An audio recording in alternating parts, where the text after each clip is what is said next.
Este día vamos a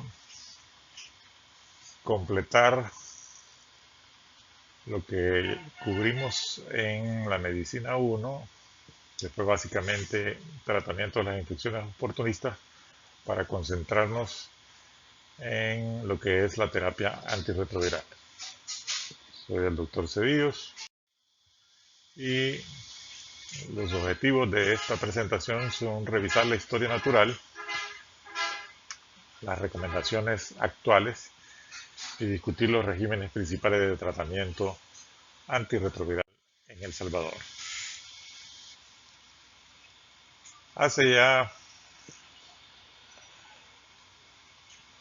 30 años, Magic Johnson, el jugador estrella de los Lakers de Los Ángeles, anunció que estaba infectado con el VIH.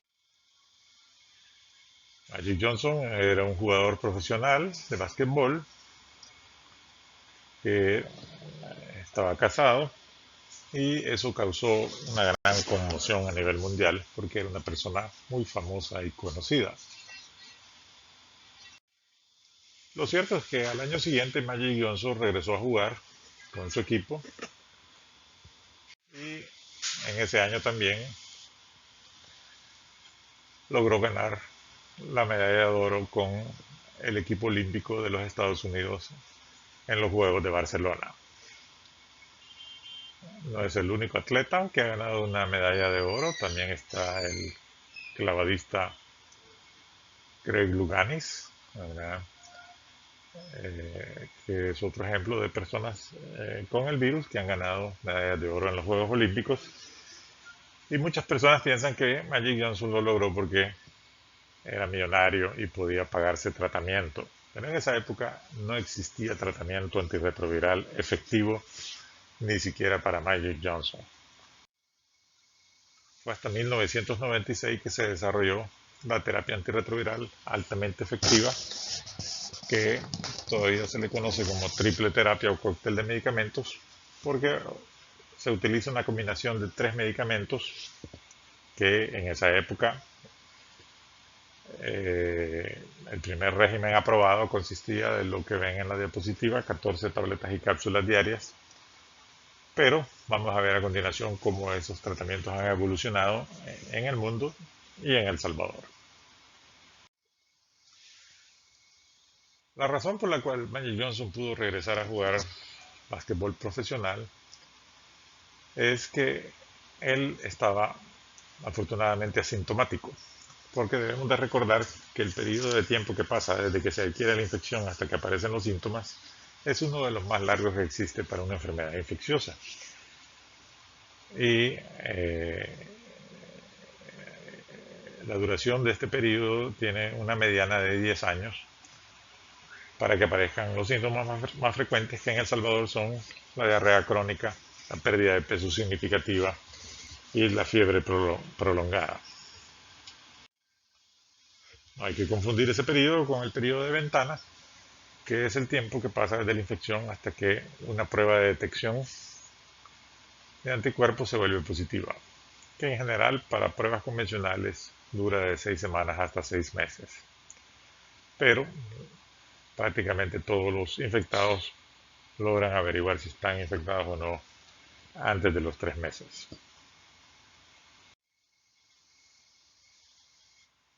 El algoritmo diagnóstico en El Salvador cambió el año pasado.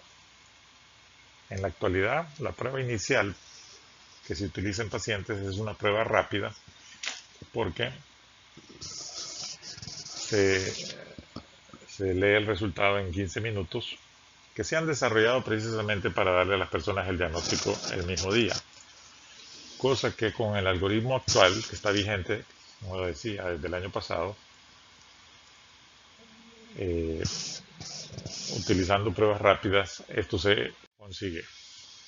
Porque si la persona da a su prueba rápida inicial reactiva para VIH y pertenece a la población general, la confirmación se va a lograr el mismo día haciéndole 2 pruebas rápidas adicionales, diferentes a la que se hizo primera, y con eso se confirma la infección. En el caso de las poblaciones en más alto riesgo, que son los hombres que tienen relaciones sexuales con otros hombres, las mujeres trans y los trabajadores sexuales,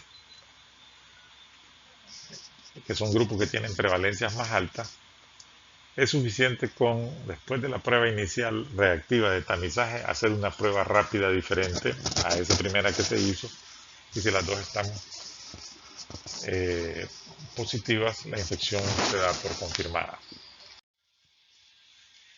Eso significa que desde el año pasado ya el Ministerio de Salud no realiza para el diagnóstico de la infección por VIH pruebas de ELISA, porque contamos con estas pruebas rápidas que son lo suficientemente sensibles y específicas para confirmar los diagnósticos.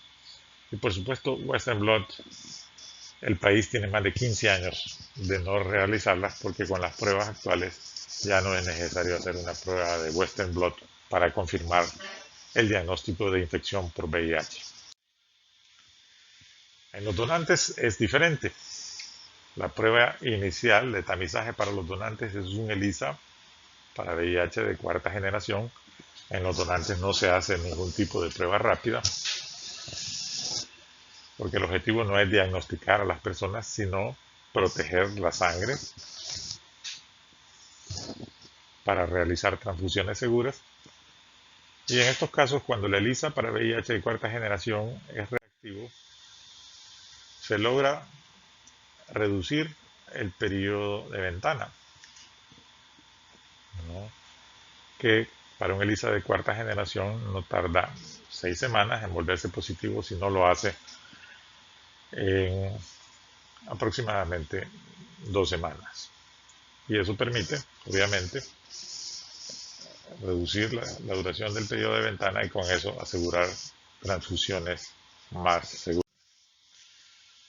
Entonces, los donantes, cuando requieren de confirmación porque tienen el ELISA para VIH reactivo, la confirmación se hace mediante una carga viral de VIH. El virus de inmunodeficiencia humana es un virus ARN de distribución mundial, ¿verdad? Es una pandemia que todavía continúa, un virus nuevo que se descubrió en 1983 y que por supuesto todavía continúa entre nosotros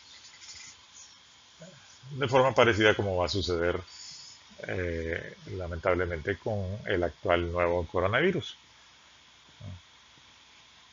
que llegan pues para quedarse. Y el VIH es un virus nuevo que llegó para quedarse y del cual conocemos 2 variedades, el número 1 y el número 2, donde las pruebas diagnósticas son las mismas y el tratamiento también no tiene diferencias importantes.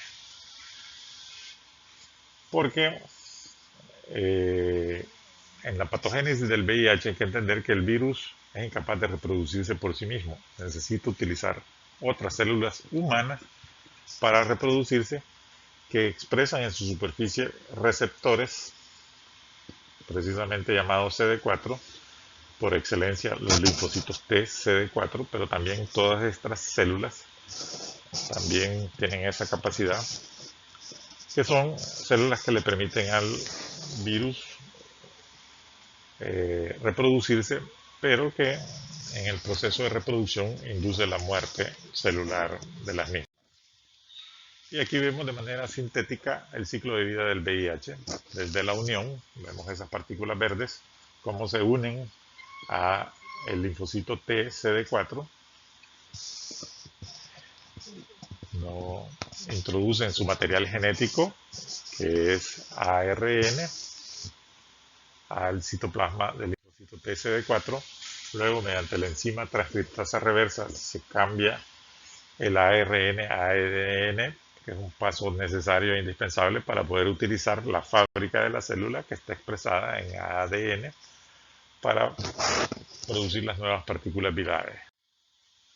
Luego otra enzima, la integrasa, va a integrar ese ARN ya transformado a ADN al material genético del linfocito TCD4 para que se pueda producir la replicación viral mediante un proceso de transcripción, traducción y de ensamble viral que involucra otra enzima, la proteasa, que corta esos pedazos de material genético para incorporarlo a las nuevas partículas virales que entonces salen del linfocito TCD4. Y este es un proceso que en una persona infectada ocurre miles de millones de veces diariamente. Con esa capacidad de reproducción viral, pues no cuesta entender por qué no se ha logrado desarrollar un tratamiento curativo. Y de la misma manera, tampoco se ha logrado desarrollar una vacuna efectiva. Y aquí vemos graficado, ¿verdad? La historia natural de la infección por el VIH. En rojo, la carga viral. En azul, lo que le pasa a los linfocitos TCD4, que de un valor normal de 600 a 1500 van descendiendo paulatinamente, progresivamente a lo largo de los años. Y al llegar los niveles de CD4 a alrededor de 200, se van a presentar los síntomas del síndrome de inmunodeficiencia adquirida. Por lo cual es importante tener presente que hay tres etapas en la historia natural. La infección aguda, en la que puede presentarse lo que se conoce como el síndrome retroviral agudo, que es una sintomatología inespecífica de fiebre, de malestar general, de dolor de garganta, puede haber erupciones en la piel, exantema, pero en muchas personas simplemente pasa desapercibida la infección aguda. Pero es importante saber, ¿verdad?, que en ese momento hay una alta carga viral y por lo tanto hay un mayor riesgo de transmisión. Ahora sabemos que los nuevos infectados, cuando están básicamente recientemente infectados, son los que responsables de más de la mitad de los nuevos casos de infección por VIH en el mundo.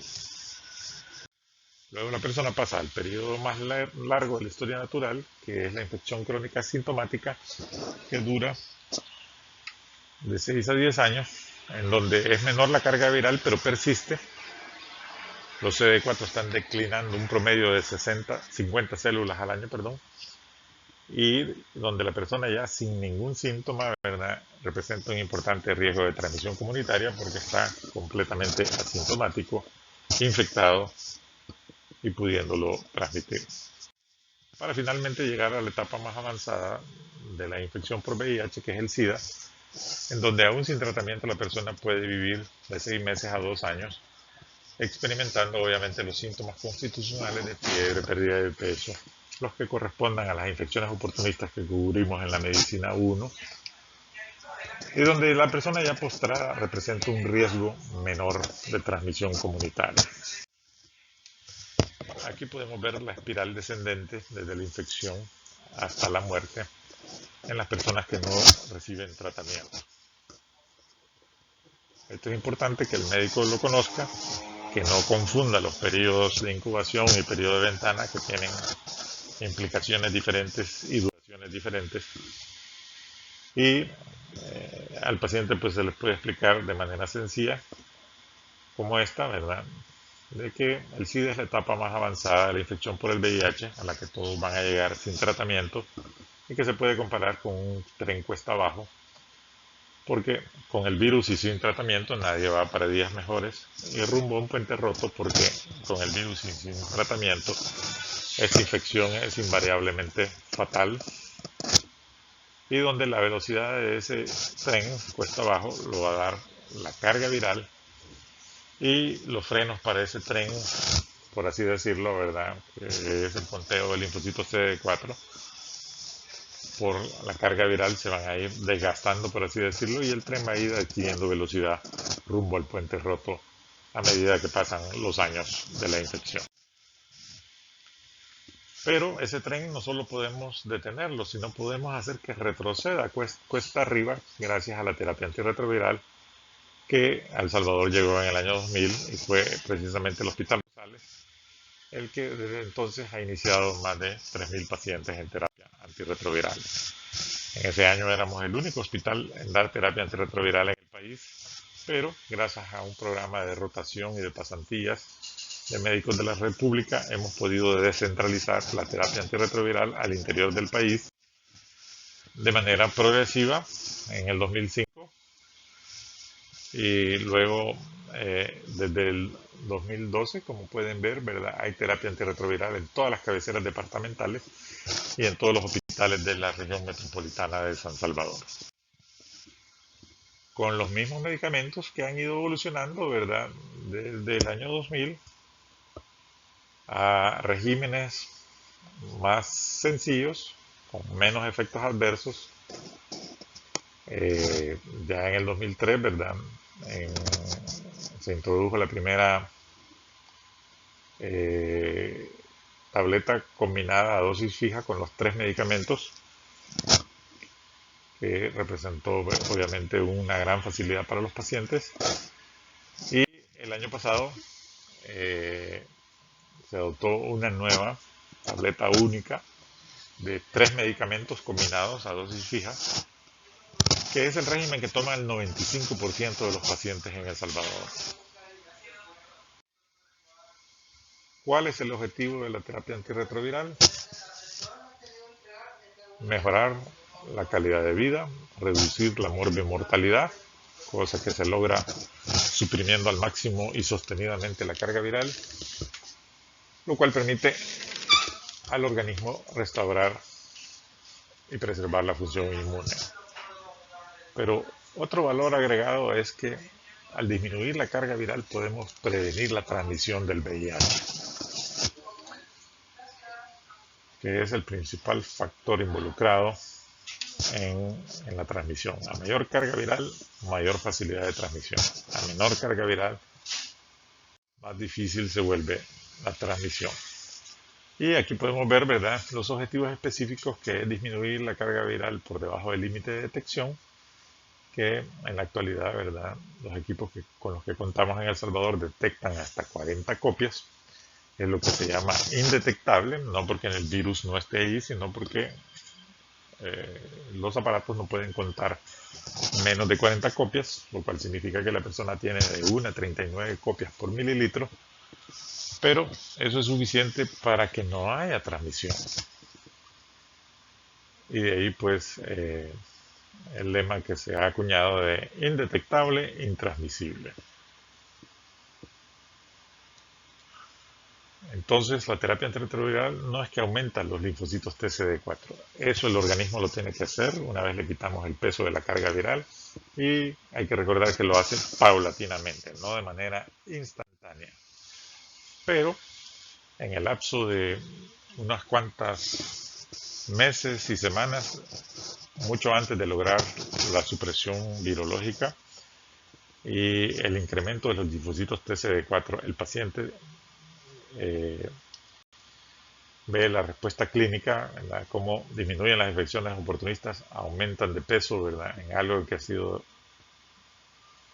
llamado el síndrome de Lázaro, ¿verdad?, porque la persona caquéctica que ustedes ven, ¿verdad?, se vuelve irreconocible en muchos casos mucho antes de los 6 meses de tratamiento.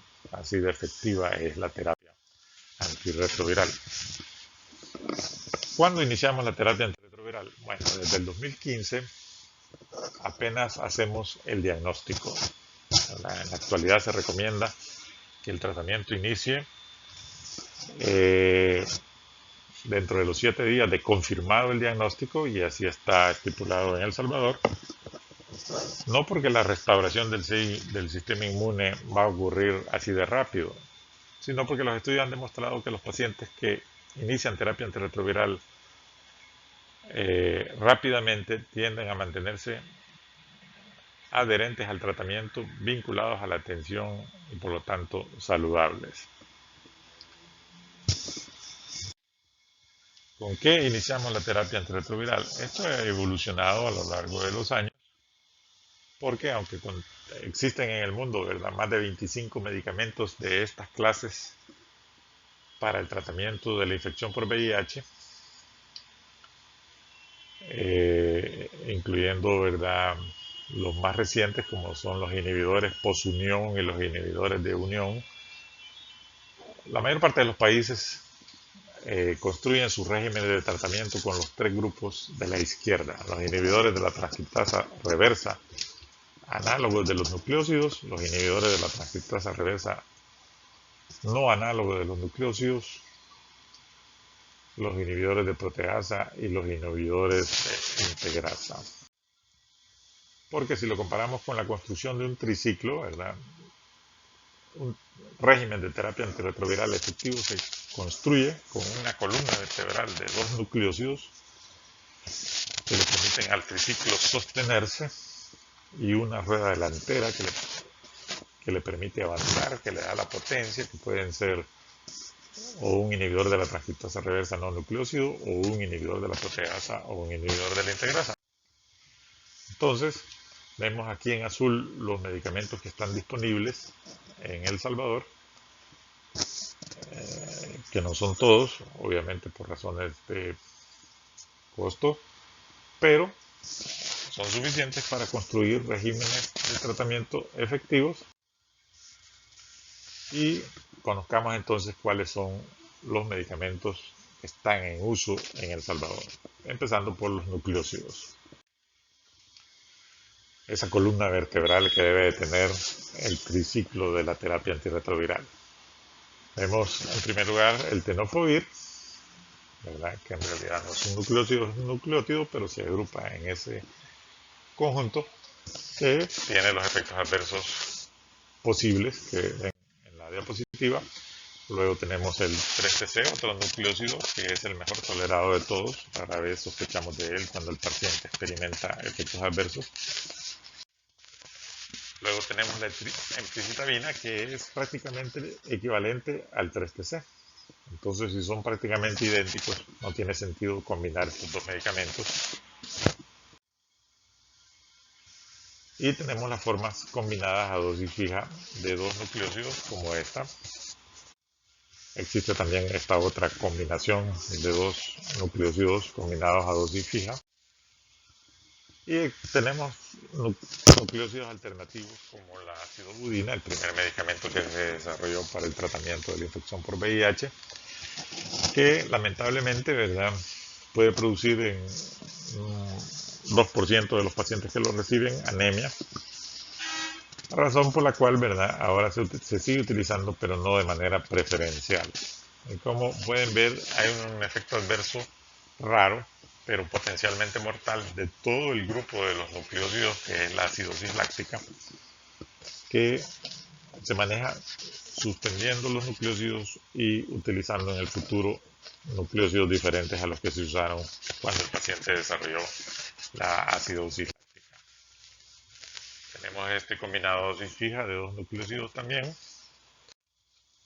Luego tenemos otro nucleósido muy importante en ciertos pacientes, como vamos a ver, que también tiene sus efectos adversos posibles, y uno muy peculiar, que es una reacción de hipersensibilidad, que afortunadamente es extremadamente rara, pero posible, en la que el paciente puede presentar estos síntomas. Y si no se suspende la Abacavir, ¿verdad?, esa reacción de hipersensibilidad es mortal. Entonces hay que reconocer esos síntomas de la reacción de hipersensibilidad, suspender el tratamiento con Abacavir y luego cambiarlo por uno diferente a la hora de reiniciarlo. Entonces, no todos los nucleósidos se pueden combinar en esta columna vertebral. No se debe combinar el acetate con el tenofovir. No se debe combinar el 3-TC con la emtricitabina, porque, como decía, son prácticamente lo mismo. Y la otra cosa que determina el tipo de nucleósido que vamos a usar es el perfil de efectos adversos, entre los cuales se encuentra la pérdida de la grasa facial, que se conoce como lipoatrofia, ¿verdad?, y en donde el tenofovir es el que menos produce lipoatrofia, ¿verdad?, que también el virus mismo es capaz de producir.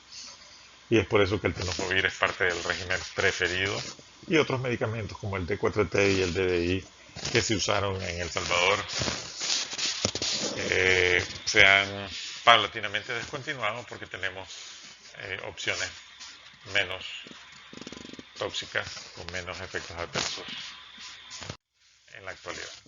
Luego, si revisamos los no nucleósidos, el único que continúa en uso en El Salvador es el Efavirenz, que fue parte del régimen de primera línea antes del actual, pero que fue sustituido porque los efectos sobre el sistema nervioso central, en la forma de sueños anormales, vívidos, que podían ser desagradables, hacía que muchos pacientes no lo toleraran, y por eso pues fue desplazado y ahora es parte de regímenes alternativos nada más.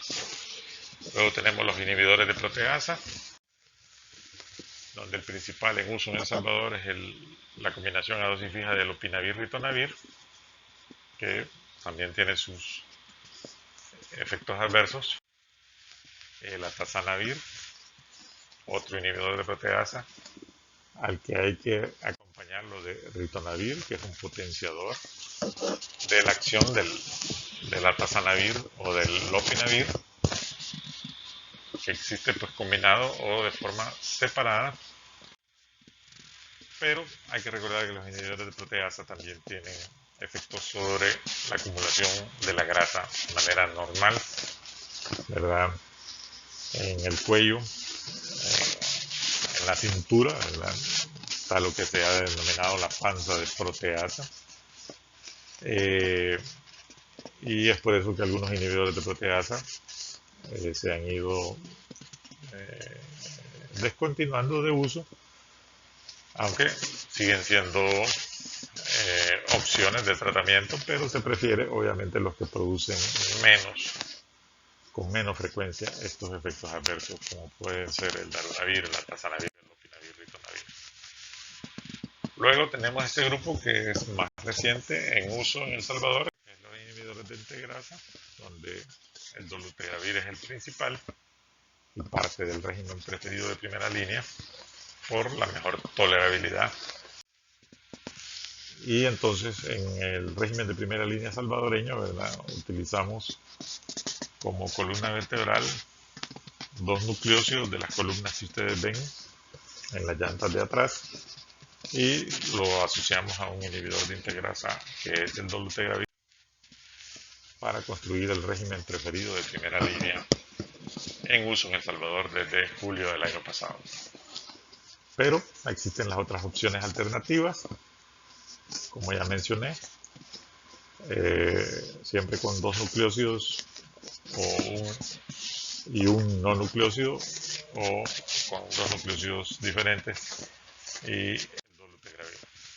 Pero este es el régimen que toma el 95% de los pacientes en El Salvador por su excelente perfil de efectos adversos, su posología, una sola tableta al día, pero claro, siempre existe la posibilidad de fracaso del tratamiento antirretroviral de primera línea, que antes de cambiarlo hay que evaluar cómo está la adherencia, es decir, el apego del tratamiento al paciente, la tolerabilidad, aspectos de la farmacología y de la resistencia, recordando que la terapia antirretroviral es de por vida, y si la mayor parte de las personas son diagnosticadas en la tercera década de la vida, pues están ellos contemplando 40 años de tratamiento. Por lo cual existen ya factores que favorecen la adherencia. Los más importantes son el número de tabletas y el hecho de poder tomarlo sin necesidad de consideraciones de comida, pero todo lo demás también es importante. La tolerabilidad, ¿verdad? No todas las personas toleran los mismos tratamientos. Aspectos de la farmacología de los medicamentos. Las interacciones, donde la más importante es la interacción que existe entre la rifampicina, que que puede disminuir los niveles de los inhibidores de proteasa y por lo tanto hay que construir un régimen alternativo para las personas que están coinfectadas con tuberculosis y VIH que no contenga un inhibidor de proteasa. Ya vieron las opciones que tenemos. Y a pesar de todo, pues el virus con esa tremenda capacidad de replicación viral tiene la capacidad de desarrollar mutaciones y resistencia a la terapia antirretroviral. Y en esos casos, ¿cómo la continuamos? Bueno, le construimos un régimen de segunda línea con medicamentos que no ha experimentado, que ahí ven en la diapositiva de forma resumida. De nuevo, siempre es el triciclo, ¿verdad? Combinando dos nucleósidos, en este caso ya con un inhibidor de proteasa, que visualmente, ¿verdad? Vemos que ya representa un mayor número de tabletas al día. Existe la opción de la tazanavir, ¿verdad? Que representa menos, pero es un régimen menos potente que el del lopinavir-ritonavir, que por lo tanto solamente es alternativo. ¿Cuándo se suspende la terapia antirretroviral?